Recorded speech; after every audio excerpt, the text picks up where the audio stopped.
ગુજરાતની અંદર સમગ્ર ઉષ્ણ લહેર હીટ વેવ જે પસરી ગઈ છે અને અઠવાડિયાની જે હવામાન ખાતા દ્વારા આગાહી આપવામાં આવી છે, આ પરિસ્થિતિને ધ્યાને લઈ અને વડોદરાના શ્રી સયાજીબાગ પ્રાણી સંગ્રહાલયમાં પ્રાણીઓ પક્ષીઓને હીટથી કોઈપણ પ્રકારનો સ્ટ્રેસ ન થાય તેની પૂરતી કાળજી ઝૂ વિભાગ દ્વારા લેવામાં આવી રહી છે।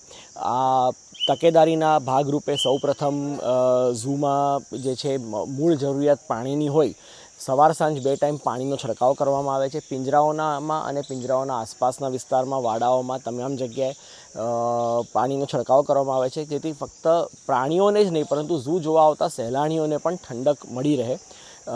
જે પ્રાણીઓના મોટા વાડાઓ છે એની અંદર અમે સ્પ્રિંકલર્સ ગોઠવી દઈએ છીએ। એવિયરી સિસ્ટમ, એવિયરી જે છે વોકિન એવિયરીની અંદર અમારે ઓલરેડી ફોગર મિસ્ટર સિસ્ટમ છે ચાલુ હોય છે। સવારે એને ચાલુ કરી દેવાનું છે, સાંજ સુધી એ ટાઈમર સાથેની ફોગર સિસ્ટમ ચાલુ હોય છે અને ફોગર સિસ્ટમથી પક્ષીઓને ઠંડક મળી રહે છે। તે ઉપરાંત પ્રાણીઓમાં બરફના ટુકડા આપવામાં આવે છે, જેને આખો દિવસ તેના સાથે રમી કરી અને તેને ઠંડક મેળવે છે। વાંદરાઓમાં અમે બરફની અંદર ફ્રૂટ્સ ફ્રોઝન કરીને પણ આપવાનું અમારું પ્લાન એ ચાલતું હોય છે, કે જેને કરીને એને બરફ રમી અને એનામાંથી ફ્રૂટ્સ કાઢી અને એ ઠંડા એ ખોરાક એને મળતો હોય છે। તમામ પ્રાણી પક્ષીઓના પાણીની અંદર વેટનરી સપ્લિમેન્ટ, આપણા જે માણસમાં જે ગ્લુકોન-ડી કે ORS જેવા સપ્લિમેન્ટ જેવા વેટનરી સપ્લિમેન્ટ્સ આવે છે, ઓગાળીને રાખી દેવામાં આવે છે, જેથી તે પાણી પીવાથી પણ તે કોઈ પ્રકારે પ્રાણી પક્ષીઓને ડિહાઇડ્રેશન ન થાય, સમગ્ર રીતે હાઇડ્રેટેડ રહે।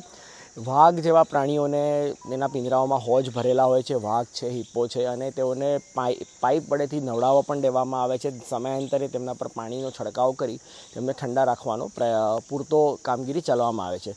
તે ઉપરાંત ખોરાકની અંદર ખાસ કરીને વાત કરું તો સિઝનલ ફળફળાદી અને શાકભાજીનો ખાસ ઉપયોગ કરવામાં આવે છે, તેનું પ્રમાણ વધારી દેવામાં આવે છે, જેમ કે કાકડી, તરબૂચ, શક્કરટેટી ઇત્યાદિના પ્રમાણમાં વધારો કરી ખોરાકમાં આપી દેવામાં આવે છે, જેથી કરીને પ્રાણી પક્ષીઓને ખોરાક મારફતે પણ હાઇડ્રેશન મળી રહે।